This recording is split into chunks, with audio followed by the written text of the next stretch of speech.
Hi there, it's Paulie here. With my friend Mr. Snoots. Yay! Beep, beep, beep, beep, beep, beep. Oh, and some companions. But anyway, so role-playing game reviews. I have an excellent one for you today. Fabula Ultima. Okay, so this and its rather wonderful supplement, which is the high fantasy supplement for Fabula Ultima. So this is a game that is inspired by Japanese computer role-playing games. So things like the Final Fantasy series, things like Legend of Zelda. So it's sort of interesting. It's a role-playing game for the tabletop that's based on Japanese computer role-playing games that were in turn based on tabletop role-playing games. So there's some meta within the meta within the meta there. But this is a beautiful game. This is absolutely beautiful. So its inspiration comes from those games, comes from that artwork. It's got a very kind of Miyazaki feel to the overall worlds that it presents and the artwork that it uses. You know, it's all very, very pretty. It's all very beautifully done. This is a good game. It's a very clear game. And what's particularly beautiful about it is this is a game about essentially ad-libbed storytelling. No railroads. No. So the twin aspects of this are world and party creation and obviously the systems. So let's just look at the systems first. You are given, you create a character. Now, when you create characters, you create themes for your characters. There is an origin for your character, which will obviously be specific to the world that you create. There are also themes and backstories to your character, just little things, and identities for your character. So you can say, right, I'm a knight of the Stellar Cross.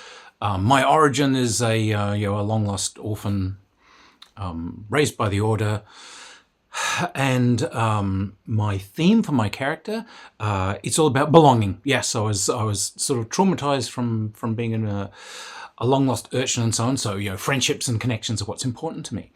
So and these are very important in play. These traits can trigger actions and abilities during play.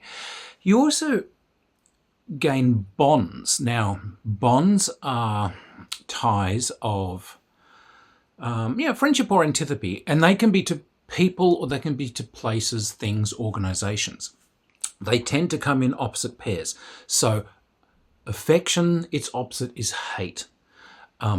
There is you can also have like a sense of command or duty towards something, or you can have a sense of like inferiority towards something. And rivalry. You can have friendship, or you can have antipathy towards things. So these are given a numerical rating, and you can gain more of them during play. What's also neat is bonds continue beyond death, which is important. So if a friend dies or an empire falls or something, you might still have a bond to it, which can affect you. All right, so you've got some fairly simple but well thought out characteristics. There's dexterity and there's might. There's insight, which I really like. And then there's willpower. Now, these are all given a dice value. So they can be like, I think between a D6 and I think a D12. But you have a set number of dice steps to split between these when you're creating a character. And the thing about this game is every step is beautifully crystal clear. It describes not only the mechanics of what you're doing, but the feel of what you're doing, why you're doing it, and what your choices are. I haven't seen a game this clearly laid out ever. It's beautiful. It should be the model for everyone, because there are also little inserts down the side which will show you how this contributes to the storytelling of the game. And this entire game is about making a shared story. So you'll split up these dice between characteristics, and then you'll choose classes. Now this takes its inspiration from those computer games, which have you might have, really ridiculous class levels. It's not like Dungeons and Dragons where you got first, second, third, and maybe you give up the player character when you hit about 10th or 20th. But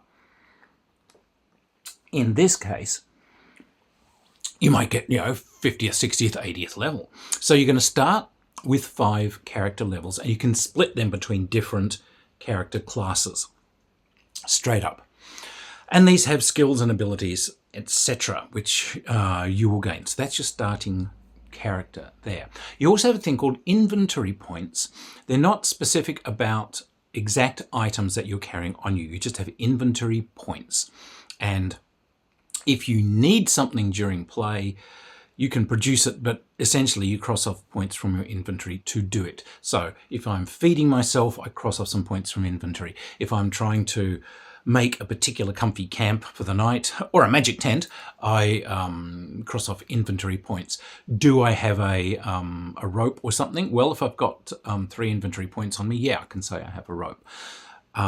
So they're doing that very simply, and you expend inventory by consuming them for, if you're creating food or potions or producing first aid stuff for people and so on. That actually consumes inventory. And when you get to a town or something, you can spend money and you're just spending on inventory. All right, so interesting, simple system there. There are, of course, specific things like, weapons and armor and major equipment that are obviously recorded and are important in the game. But the other things that are important for your characters is once you've actually mechanically made the characters and put in those bonds, looking at the other characters as they're being made and at the story setting that you've created, there's still party origins and reason for being is important. So you decide amongst yourselves, what are you? Are you mighty rebels against, an evil empire? Are you merely thrown together by fate? Is one of you the chosen one and you must protect them? Are you all refugees fleeing from a disaster, etc.? You pick one of these opening themes for your group. When the game begins, the game gives a number of choices. They can be chosen or randomized for what the opening scene is that will open the whole story as you play it. And it's often a hot start. So this is it. You're escorting this important personage when suddenly, bang, and you're in playing. So, I really, really like that idea. So we have ways of getting you straight into the action. There's a very clear sort of session 0 for the start of this game. Now, they're also very clear about things like veils and boundaries. So there may be things that make your players uncomfortable. So you discuss, obviously, what's going to be done in detail and what can be just accepted and glossed over. So character romance, we can accept that these two are in love, but we don't need hotsy-totsy bed scenes for them. That's fine. We can assume that, this character seduces this other one or whatever. We can have that in play. We just don't want to see the grisly details. Great. That's something you discuss beforehand. Or there might be someone who sort of has some actual, as a person, as a player, they have some traumas in their background. They just, look, I really don't want, a game where, there's like kids being brutalized, or, I really don't want, could we just do something that shies away from, certain themes? So that's something you agree on, because this is something that everyone is there to share. So stepping back a bit, the world creation. This book is an absolute model for creating worlds. Have a look at it if you're an author too. What it does first off is it says this is a fantasy game. These are fantasy settings. Now you could use it for science fiction. You're going to have to cook up your own equipment, obviously, but you could use it for this. But what it looks at first is it says, let's look at different styles of fantasy and what they are and what they represent story-wise. So it says, this is high fantasy. High fantasy is a genre where, and it discusses what role magic plays within the whole thing, how the whole thing works, how magic replaces technologies, how common it is, what sort of protagonists you tend to get in a high fantasy story, what kind of antagonists you tend to get in a high fantasy story, and what sort of story themes would suit that setting. What sort of vistas, what sort of locations you might be looking at. It then looks at a style it calls natural fantasy. This is more nature-oriented. Sometimes there might be themes of nature against technology. And again, what sort of protagonists, what sort of antagonists, what sort of roles, what sort of stories, what sort of locations, what sort of equipment, what sort of things are going to be happening in this kind of setting. Techno-fantasy, that's your kind of steampunky kind of thing, or with this magitech, you know, Cthulhu tech, that sort of thing. Looking again at themes and protagonists and equipment and magic and so on in that. So it does this beautiful breakdown of different types of thematic settings for your worlds. In that session 0, everyone creates the world together. There are these rules for doing this whole world creation. So you talk about, you know, what would everyone like to play? What kind of world would everyone like to play in? And then there's a whole worksheet that you go through where you create a world. Here are the different kingdoms or factions, nations, empires, what have you within this. Here's what they are, here's what they represent, here's their themes. And then you create problems that this world is facing, things that are happening. So you kind of start creating the drivers of the story that you'll all be playing. It's a techno-fantasy. They've made a arcano-tech system, which is really spreading, but it's actually draining the life out of the world. Right, so magic drain and technology destroying the natural resource of magic is, you know, a problem. Okay, now let's have some factions that are actually exploiting this, these kind of techno factions that are actually just going to kind of destroy all magic and all magic creatures and just going to, you know, clad the world in steam tanks, flying machines and steel, etc. So you create these sorts of things, and then the umpire can take this off and like help flesh out the worksheet. And right, what sort of antagonists are you going to have? Right, there is going to be a evil empress who has just taken over this kingdom, and that's her vision, this whole smash magic, spread the technology. She's got some traitors in this kingdom that are about to help her overthrow it. This is where you guys come in, because you're going to be at the ground level as this terrible takeover happens. Yeah, then you guys are going to have to flee. You've got reasons to try and thematically, you know, get some love of restoring your mighty kingdom, some love of protecting these creatures. You've got to, you know, so the whole story starts. They're very, very clear about how stories run. So things go in scenes where characters take part in the action and push it along. But like a computer game, there are also cutscenes that they suggest that you do. And where this fills in everyone on more of the story, the characters don't have to be there, and they don't even have to have been able to see it. But you can have, so, I don't know, think Star Wars. You can have, you know, that meeting between the Emperor and, you know, Darth Vader, where they discuss their evil plans, and you see that will all be mine. You can do that sort of thing, and the players know how the story is progressing villain-wise and how the world is going. There's a currency in the game. So it's called Fabula Ultima. So there are Fabula points for player characters. The baddies have Ultima points. Now, I've seen many a game that tries to do a game economy. Again, this is the best one I've seen. They do it right. My hat's really off to the designers. They did it all right. Everything seems to be beautifully laid out and presented. So, you start a session. Your character has some Fabula points.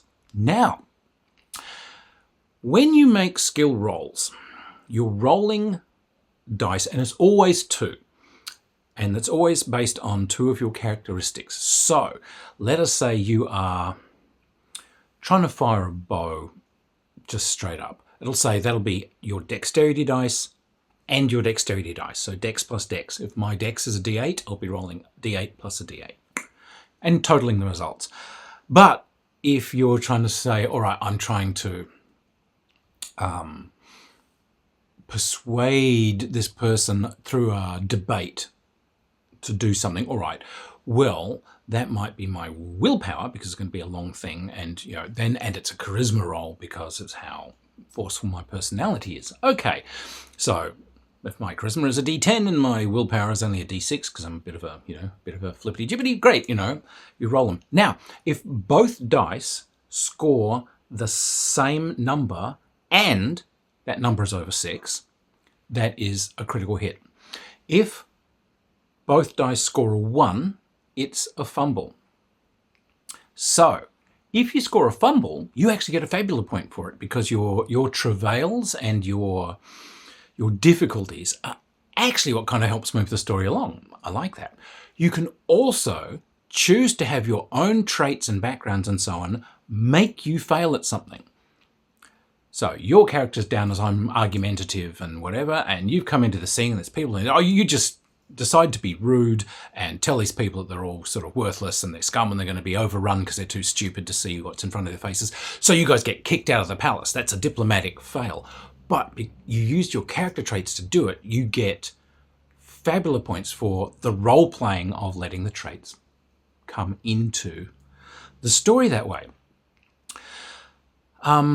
So, if you get criticals, and this is where this whole game economy and so on really begins to work, a critical hit on any skill gives you an opportunity.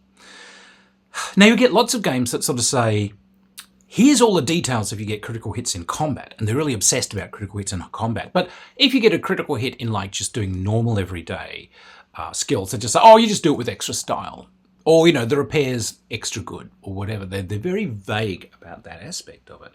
This game isn't. Every critical gets you opportunities. Now, those opportunities have to somehow work, within the narrative that's being told. But they can be things like your opponents do a faux pas. Your opponents reveal a weakness. You do something that does extra effects under the effects rules for the skill that you're using. But it can also be new story elements introduce themselves. And it's got some very clear choices. And many of these are things that helps the story along. So you're in the fight, you're blazing away at a villain who's not the top villain. You get an opportunity. Right, I can use it just to do some extra damage, but I can say a faux pas from this villain has revealed a weakness. He's exposed somehow a way of taking him down, or a weakness in their organization somewhere. You suddenly realize, for instance, that these people are all at odds with each other.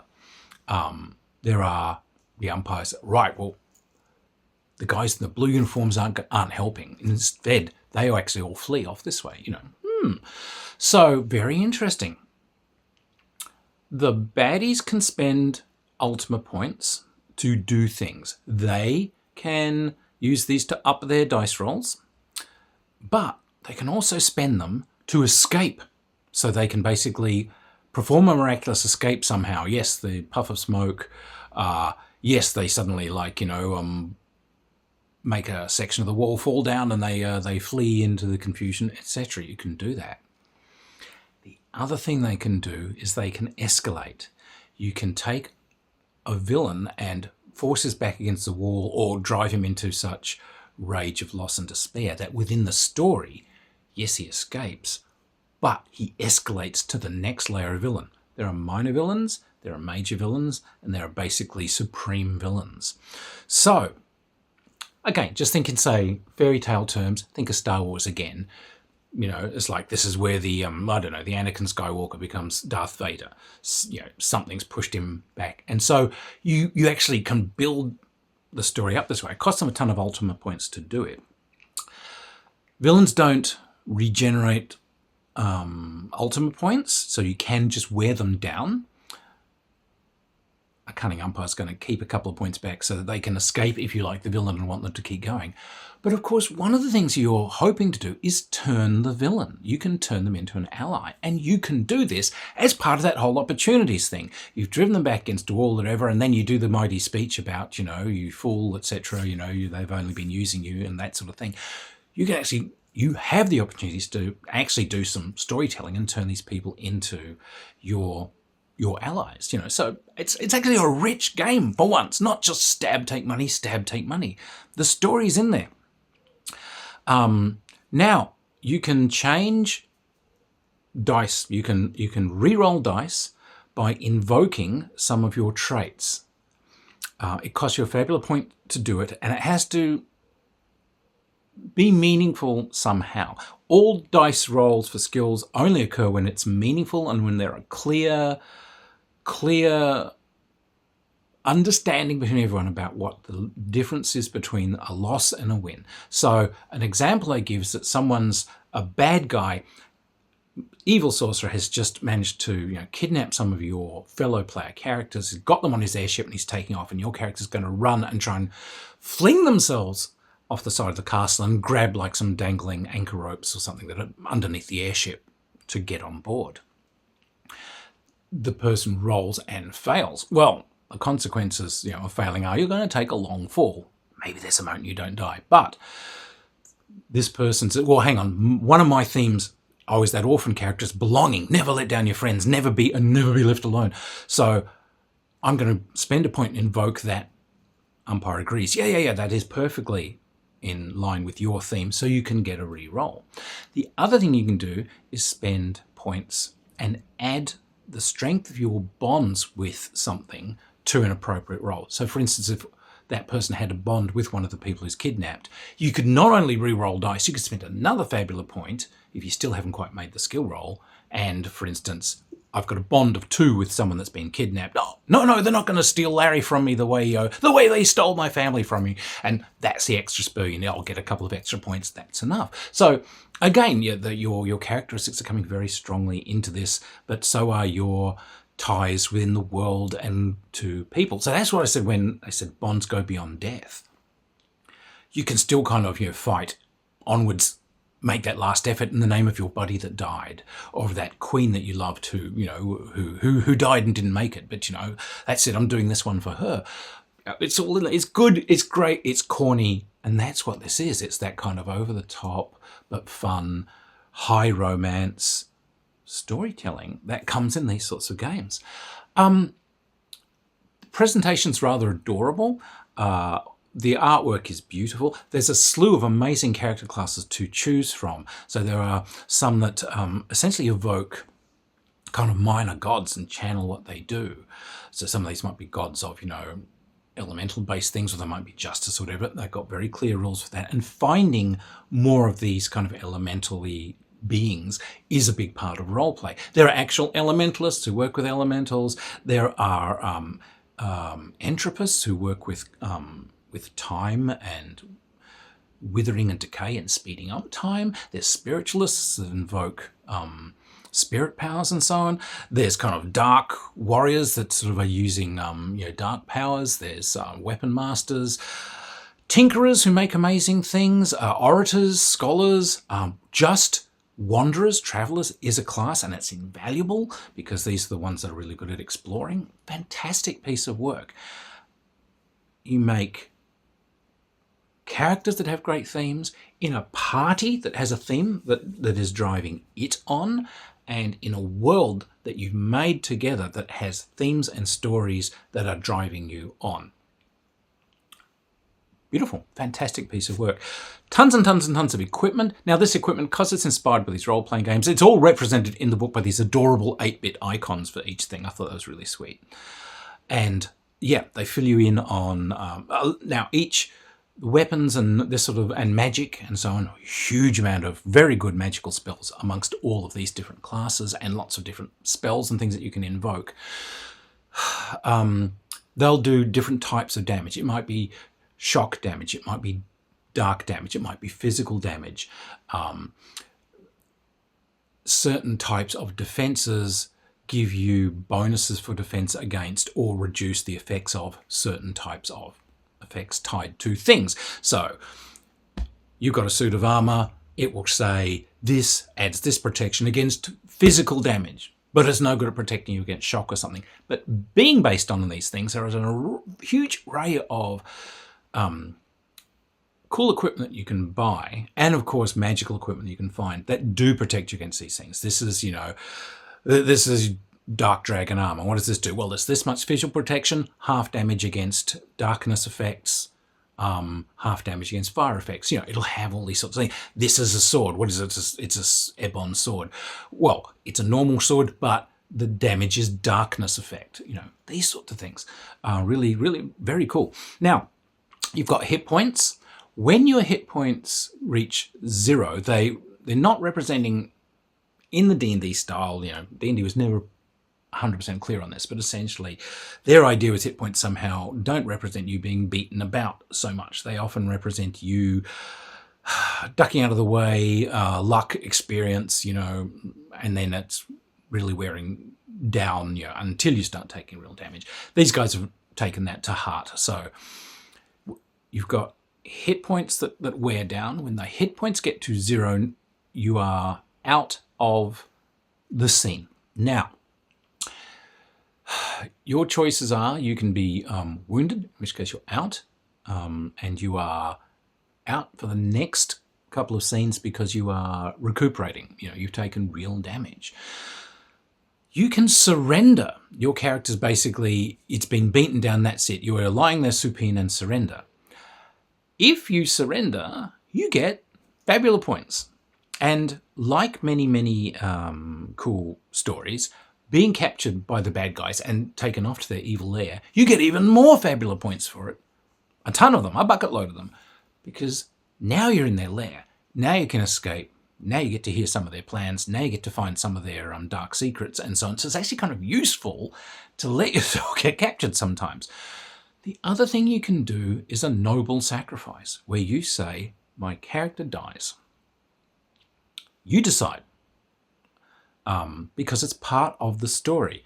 At this point, it was noble and amazing for the story for your character to die. But in dying, it's an amazing sacrifice. Your character dies to do something spectacular and amazingly worthwhile. You stand alone in the pass with your sword drawn and you hold off the whole enemy army while everyone else escapes.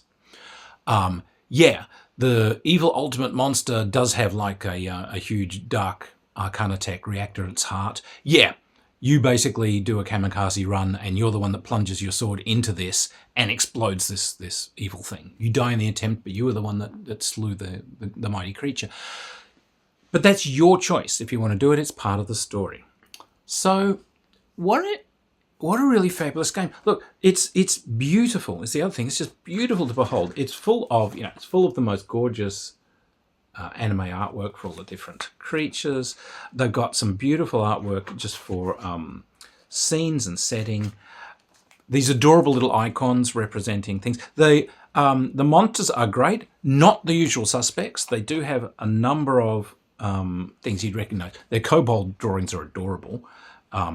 But it's full of cool bugs, bugs and thornfish and so on. So it's drawn a lot of its inspiration there from like Legends of Zelda, hell, Pokemon. So obviously this game would be a big draw for younger players, and that clarity makes it really easy to read and easy for them to run, but also great for older players. So look, they've done a supplement, Fabula Ultima High Fantasy supplement. I think they're planning on doing a supplement for each of those 3 basic settings they're looking at. One for High Fantasy, one for Natural Fantasy, one for Techno. At the moment, we're at this. This is the High Fantasy book. And what this does is takes a deeper look at High Fantasy, what it is, how to run it, but it's full of tons of great ideas for plot hooks, story hooks, world design. It's got lots of pre-done kingdoms, what their themes are, what they look like, what sort of protagonists, what sort of items you can find there, what sort of people you can find there, what sort of story hooks, tons and tons of story hooks, lots of story generators, lots of random tables, what sort of protagonists you might get. This has a whole bunch more classes and options for you to take. It's got commanders, and it's got different sorcerers, it's got chanters, it's got symbologists, it's got a whole bunch of new, very worthwhile classes to take. The magical dancers, all this sort of thing. A ton more cool monsters and so on in here. So well worthwhile. And if they do 2 books for the other style of settings, they would be a must. And like I said, these are great books for someone who is if you're just a world builder, if you're just looking for some great guidelines on how to build a world and a story for your own role-playing game, or just your own stories, this game's really worth looking for. Look, I've been a novelist since the 80s, and I have to say my inspirations always come from role-playing games. The games I've played with my friends, the games that failed, the games that went well, or just story ideas that I never went on with, but I sat there and developed. Often, what I write are the campaigns that you wish you were playing. This book, wonderful resource for that sort of thing. Schnitzbrews. So anyway, look, this is a fabulous piece of work. Graphically, beautifully presented, but the ideas and the concepts are so well laid out that they're incredibly clear, and they lay out the role of the umpire, the players, what we're doing, how we're achieving it so well. It really is a beautiful layout for technically how to run a game that everyone's going to enjoy. It's got this wonderful world building system in it. You create these characters that have a meaning within that world and ties within that world, and a set of stories that you are tied into, and you will be driving the story. Now, the thing about this game, just as a last bit, is it's essentially for ad-libbed storytelling. It's not for sitting down and having a bunch of maps and railroaded encounters and modules. You're building the story as you go. You built the beginnings of it. The players will develop the story with the umpire as it goes on. The players choose to do actions, and the story builds from that. So, as I said, you get that opening scene. That opening scene puts you on the run. Right. The umpire's going to do a cutscene which shows that someone's basically marshalling forces to come after you. And you might get introduced to a antagonist, bring these morons to justice, don't fail me again. Right, so hang on. First, there's a bit of antipathy between the Uber leader and whoever's coming after us, and people are coming after us. Over to you guys. So you fled from the wreckage and you're down here. What are you doing? It says, well, we've got this wounded princess we're supposed to look after. We have to get to safety. Good. Now they're asking questions. Now they're starting to drive it. Where do we know that's safe? Well, you've got ties here or there. Oh, hang on, my character's got some sort of ties with this elven kingdom. Let's go flee to the elves and see if they will help us. Right, now the story is building itself. Now the umpire's going to put obstacles in your way, is going to set someone after you, is going to build stories and ties. You're going to have to get to these people. So you can play the big stories. You can go from like individual guys crossing swords with, individual monsters to you're trying to persuade kings and lead armies and, you're trying to save Middle-earth. You're trying to, overthrow the empire. You're trying to do all these things. So a great piece of role-playing game design that does both the little story and the big story, the small and the grand, and ties player characters into the world and the story at every single stage in a story that you've all mutually built together. No umpire is just imposing stuff on you. You're not railroaded into a module. You're not put into some game where it's just one damn battle map after another. It's largely theatre of the mind, this whole thing. The combat encounters are well done as people evoke their powers and their abilities. It's a really interesting piece of game. It's a lovely bit of work, and I really look forward to seeing a lot more from these guys. I think this is a beautiful, beautiful piece of work. Yes, the gang approves. All 3 of them today. Yay! So take a look at it. Take a look at it.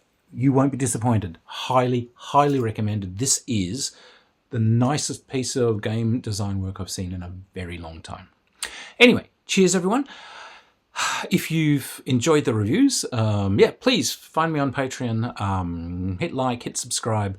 Also, for the independent community of game designers out there, if you've brought out a game and so on, do get in touch. I would love to review your work and let people see it. One of the problems that we all have as indie designers is it's very hard to get the word out, and so that's kind of what I'm doing here. Honor and a privilege to help my fellow gamers. Anyway, everyone, hope to see you at the games table someday. Keep playing, keep enjoying, be the best ambassadors for our hobby that you can. Cheers, everyone. Bye.